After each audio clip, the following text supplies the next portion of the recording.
É isso aí, nação, e o Mengão conseguiu um empate aí na partida de ida da Copa do Brasil. O Flamengo jogou muito bem no início do primeiro tempo, inclusive o primeiro tempo inteiro dominou a partida e praticamente foi uma das melhores partidas que o Flamengo fez no comando do técnico Jorge Sampaoli. Neutralizou o Fluminense e no segundo tempo o Fluminense teve a expulsão do Felipe Melo e o Flamengo pressionou o Fluminense na partida, mas não conseguiu sair com uma vitória. Mas o importante é o seguinte, vimos uma grande evolução no Flamengo. Uma grande evolução, o Flamengo jogando fora de casa, a pressão da torcida do Fluminense em cima do Flamengo, mas o Mengão conseguiu aí um bom empate e agora decide com a torcida a seu favor. Então, meu amigo, vamos analisar nesse momento os comentaristas do programa da ESPN Brasil, trazendo as informações dessa partida. Eu gostaria que você chegasse aqui, primeiramente, deixando seu like. Seu like é importante porque sempre vai apoiar aqui o trabalho do nosso canal, do Meu Mengão React, porque aqui trazemos sempre informações e notícias do Mengão. E se você não é inscrito no canal, convido você a fazer parte dessa família, porque aqui vivemos Flamengo, tá certo? E vai rapidinho nos comentários, pessoal, quero a sua participação. O que você achou da partida? Você viu alguma evolução no Flamengo? Escreva nos comentários, deixe a sua opinião. E vamos pro vídeo de hoje, vou deixar os créditos ao canal ESPN Brasil, link na descrição do vídeo. Vamos então para as notícias do Flamengo. Então você tem que colocar já o Guga ali na lateral esquerda, é um problema. E curiosamente, né, a gente falou aqui do Sampaoli na partida anterior contra o Brasil, ter trocado 5 jogadores. Eles empataram em trocas. O Diniz, com toda a pressão que sofreu, né, depois teve a expulsão do Felipe Melo, ele faz uma troca forçada para reconstituir a defesa com a entrada do Manuel, e só no finalzinho, nos acréscimos, que ele vai colocar o David Braz. O Diniz repete muito o time, né, ele tinha baixas como o Keno, por exemplo, e o Sampaoli é muito mais ativo na hora de fazer substituições. Foi para cima, tentou tirar jogador de características defensivas como o Thiago Maia para botar o Cebolinha. No final, eu acho que pesou a parte física, e a gente já falou muito disso no Flamengo nesse ano. O Flamengo tem tomado gols, ou tem perdido jogos no segundo tempo. Um time meio que morre, talvez pelo planejamento equivocado que fez, férias em excessos para os jogadores, acúmulo de competições no começo do ano. E no segundo tempo, incrivelmente, o Fluminense com 1 a menos foi mais perigoso, deu mais finalizações, entregou a bola de vez para o adversário, né? Mas se sustentou de uma forma muito boa. Fábio, mais uma vez, brilhante quando foi acionado. Fábio, uma partida exuberante, mais uma vez. Então, eu diria que vence o Fluminense. Por 0-0, mas vence o Fluminense e está tudo em aberto para o jogo de volta, quando talvez o Fluminense tenha uma atuação um pouco mais compatível com o que ele vinha demonstrando ao longo desse ano. Eu acho que essa mudança do primeiro para o segundo tempo, o Rodrigo mata a charada quando diz, né, que o Flamengo tem sido criticado pela falta de planejamento, por como administrou o período de férias e tudo mais. Mas tem também um outro aspecto que é a comparação com o primeiro tempo. E o primeiro tempo foi um primeiro tempo com a cara, a assinatura e aquilo que a gente sabe da história do Sampaoli.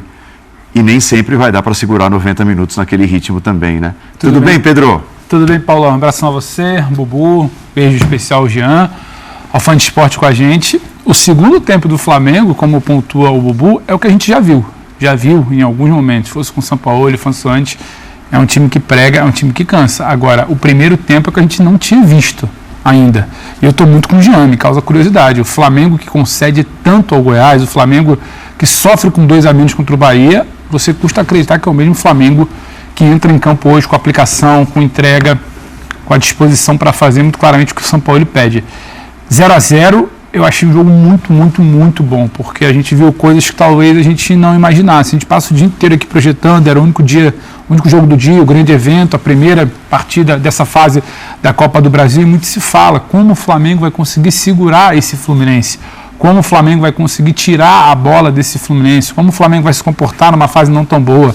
A gente brincava aqui antes do jogo, conversando com tricolores ou com rubro-negros da redação, a gente falava, o Fluminense queria fazer vantagem, o torcedor do Fluminense queria fazer vantagem, o torcedor do Flamengo queria assinar um empate. E o cenário é o Fluminense valorizando muito, brincou o Bubu, vence o Fluminense com esse empate, e o Flamengo se lamentando, por não acreditar que com tudo que fez, não sai com uma vitória. É muito interessante porque muito se ouve, né? As análises precipitadas de que o Sampaoli, o que ele vai fazer com esse time do Flamengo? Tem pouco tempo, mas já tinha que apresentar alguma coisa. O que faz o Sampaoli hoje, é bom lembrar, sem tempo para treinar, porque o time que joga sábado, desembarca de madrugada, sob protesto, domingo é recuperação, segunda é véspera de jogo. O que faz o Sampaoli muito, me parece, na ideia, um treino de menor intensidade, não é simplesmente como ele se defende contra o Fluminense, é como ele tira a bola do Fluminense. O Flamengo vira e fala, a bola é minha nesse jogo. A bola é minha e com a bola o Fluminense não joga. E quando o Fluminense tem a bola, o Flamengo sobe.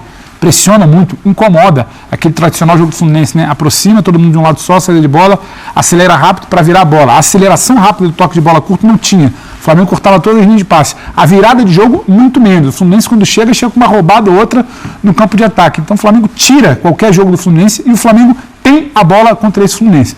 O Fluminense é uma situação muito desconfortável durante todo o primeiro tempo, então a vitória não veio. Mas tem coisa muito interessante para o torcedor do Flamengo valorizar. É uma pena para o rubro-negro não construir a vantagem com uma sua atuação tão boa no primeiro tempo. Aí não adianta se apegar, mas no segundo tempo cansou. A gente sabe, isso já vinha acontecendo. E as trocas ocorreram, a dinâmica era outra.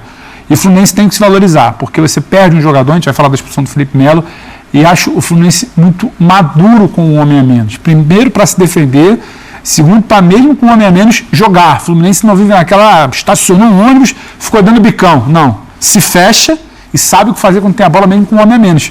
Me causa a sensação de que assusta até bem mais no 10 contra 11.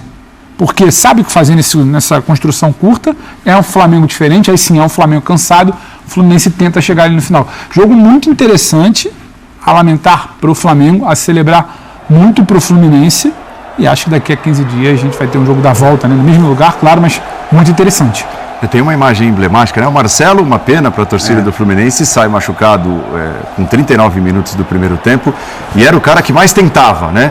Se o Fluminense estava no sufoco, se os caras não conseguiam aparecer, o Marcelo sim aparecia algumas vezes. E tem uma imagem emblemática, antes da saída, alguns minutos antes, tem uma parada no jogo, para atendimento, se não me engano, e ele reúne os jogadores do Fluminense, parecia um tempo de futsal, né? Um pedido de tempo, um tempo técnico. Olha lá, assim, o Fluminense não encontrava meios de jogar, graças ao Flamengo. Exato. Acho que aí tem duas coisas, né? Muita gente sabe que essa é uma boa fórmula, se você conseguir encaixar essa marcação alta, é uma boa fórmula de você jogar contra o Fluminense, ou seja, tirar a bola lá no campo de defesa ainda do Fluminense e ficar com ela e impedir o Fluminense de ter a posse da qual ele tanto gosta. Mas não é algo fácil de se fazer, porque o Fluminense tem jogadores com muita qualidade também com a bola nos pés, como é o caso do Marcelo, como é o caso do próprio Felipe Melo, o próprio Samuel Xavier lá atrás, são todos jogadores que têm essa capacidade de trocar passes, de encontrar espaços. Então, toda vez que você faz isso contra o Fluminense, se der certo, maravilha, mas você corre o risco do Fluminense conseguir romper a sua marcação alta e a partir do momento que romper a sua marcação alta, o Fluminense leva muito perigo. Só que o Fluminense não conseguiu fazer isso no primeiro tempo. Acho que você destacou o Marcelo e de fato era o cara com mais qualidade para fazer isso, para tentar encontrar o espaço, né? Naquele espaço muito curto. O Pedrinho até definiu muito bem na transmissão, né? Era praticamente um espaço de futebol de salão. E aí no espaço do futsal o Marcelo conseguia às vezes uma brecha para dar um passe, para tentar chegar à frente, mas as chances que o Fluminense teve no primeiro tempo nasceram dos pés do Santos, do goleiro do Flamengo, que errou ali uma ou duas reposições de bola e permitiu ao Fluminense criar alguma coisa, porque senão o Fluminense não teria criado absolutamente nada. Por que o Flamengo conseguiu encaixar tão bem essa marcação? A questão da intensidade e da diferença de postura, eu sinceramente tenho dificuldade de entender, porque foi muita diferença do time de hoje para o time que a gente viu na Bahia, por exemplo. Mas em relação às peças, aí a gente entende também que a ausência do Pedro, que é um baita atacante, permitiu também ao Sampaoli ter uma formação diferente, ter um meio-campo ali em que vários jogadores marcavam e tinham a qualidade, porque é claro, quando você tem um meio-campo com o Gerson, com o Everton Ribeiro, o próprio Pulgar, a gente viu encontrar um espaço muito interessante ali. E se encontrar com o Sampaoli, né? Exato. A importância dele para o time está crescendo de tal forma. É engraçado que era um desses jogadores também que já tinha um monte de gente desistindo, né? É impressionante como se desiste rápido de certos jogadores no Brasil. Mas acho que a mudança ali de peças também permitiu ao Flamengo ter essa intensidade. Eu não sei sinceramente se com o Gabigol, o Pedro e o Arrascaeta, os três em campo, o Flamengo teria conseguido botar a pressão e fazer essa marcação alta que fez no primeiro tempo. É claro que você pode, entendeu? Esse é um jogo específico contra o Fluminense em que essa estratégia é muito válida. Agora, é óbvio que é melhor você ter o Pedro à disposição e jogar com Pedro, Gabigol e Arrascaeta, de repente num outro contexto, contra um outro adversário, mas acho que foi muito interessante o que a gente viu do Flamengo, sobretudo na primeira etapa. Mas eu acho que uma coisa que chama atenção, Jean, eu também fico na dúvida. E o que seria com outra formação em termos de intensidade e pressão? Mas a gente também já parou se perguntando como seria um Arrascaeta pressionando, como seria um Everton pressionando. A gente já viu partidas em que o Arrascaeta ele é o cara da frente e descansa. E hoje, quando baixa essa linha, é exatamente isso. O Arrascaeta com o Gabriel lá na frente, os quatro, né? Gerson por um lado, Everton Ribeiro do outro, o Maicon Pulgar ali. E o Arrascaeta, hoje, o que ele corre sem bola, me chama muito a atenção. Com bola, pra mim, a gente não precisa chover numa olhada. A bola que ele dá pro Gabigol no lance da expulsão do Felipe Melo. Ele jogou bem, é um negócio ali, bem de novo, né? Mas então, ele jogar muito bem com bola não me impressiona mais tanto. Agora, o Arrascaeta, no primeiro tempo, e aí foi aquela dúvida no intervalo, e parte do segundo também, enquanto aguentou, ele correr, ele pressionar, ele ser mais um cara a se comprometer, e aí me gera tal da dúvida. Porque, pra mim, só passa por uma cabeça de motivação, mobilização, fla-flu, quartas de final, mata-mata e elenco precisando da resposta. Porque a gente custa acreditar que é o mesmo grupo. Em Salvador, sabe, displicente, final de jogo, pouquíssimo interesse, torcida muito preocupada justamente porque tinha um fla-flu, e o que o Flamengo entra hoje marcando e dizendo esse jogo vai ser meu, porque desde o início não foi uma mudança de cenário que o Fluminense tentou, não. O Flamengo desde o início falou, esse jogo é meu. Essa intensidade eu vou controlar, a bola eu vou ter e eu vou ditar o ritmo onde eu vou pressionar e onde eu não vou deixar o Fluminense jogar. Isso me chamou muita atenção e particularmente de falar do Arrascaeta, que nem sempre a gente tem essa impressão de ser o cara sem a bola. O que o Ganso joga hoje, sim, porque a gente fica esperando talvez a mesma bola linha enfiada. do que você falou em relação ao Arrascaeta. O Ganso, principalmente no segundo tempo... É isso. O time com 10, quando ele vira ali um segundo volante, digamos assim. Ele corre por dois. Incrível. Ele corre por dois. E é tiro, e é pique, e é chegada, e é virar. O que o Ganso faz com e sem bola no segundo tempo, o time com um a menos, e sendo esse jogador para se comprometer nessa ideia do temos que nos fechar, sair sem se precipitar no bico, criando e correndo lá na frente para pressionar quando perde, me chama muita atenção. Os 45 do segundo tempo, a gente estava vendo aqui, o Ganso era um escanteio para o Fluminense. Ele Aliás, no segundo tempo, o Fluminense teve mais escanteios que o Flamengo. Ele pega a bola na ponta direita, ele começa a correr como um lateral, correndo desesperado para ajudar a defesa.